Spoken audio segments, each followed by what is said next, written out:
The media keep on all the time misinterpreting what you've been saying. You said it so many times clearly that Kenya requires a national convention.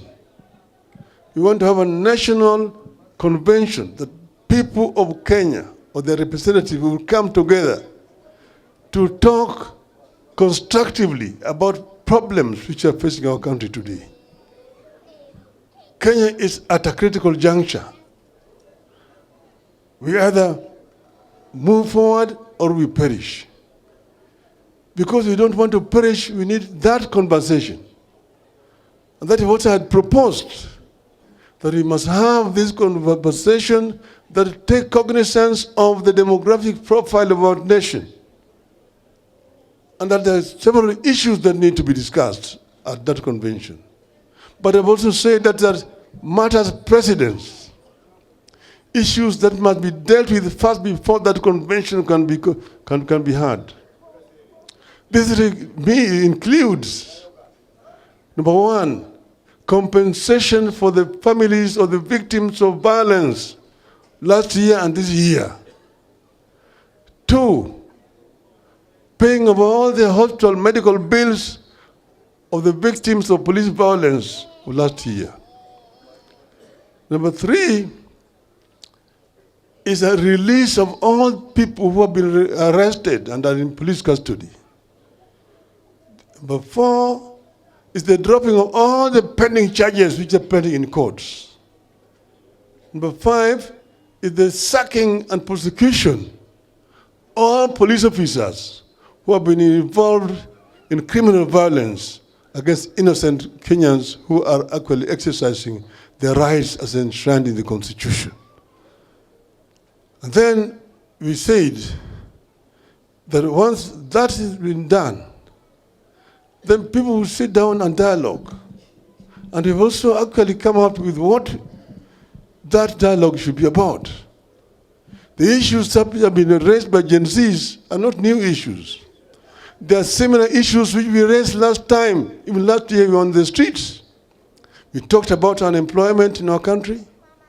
We talked about high cost of living in our country. We talked about corruption, rampant corruption in the country. We talked about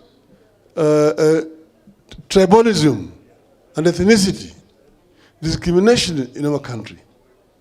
And then we talked about management of debt in the country.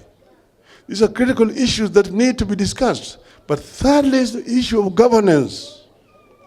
We have a new constitution, but we are not actually following that constitution.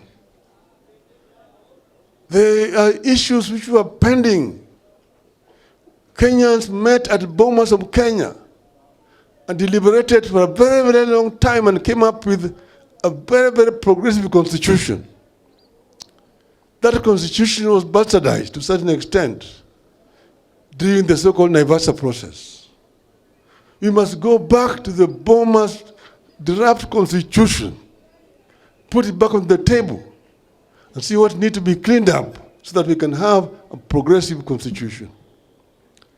So you said, therefore, that it's on the basis of that kind of elaborate process that we can then talk about a government of national unity. But then you say that if you want to take some of our experts and get into your government, you release them to join your government and work in accordance with the ethics of our party, ODM and Azimio. This is what we said. We have not changed. The position has not changed. We said we want to see a new Kenya.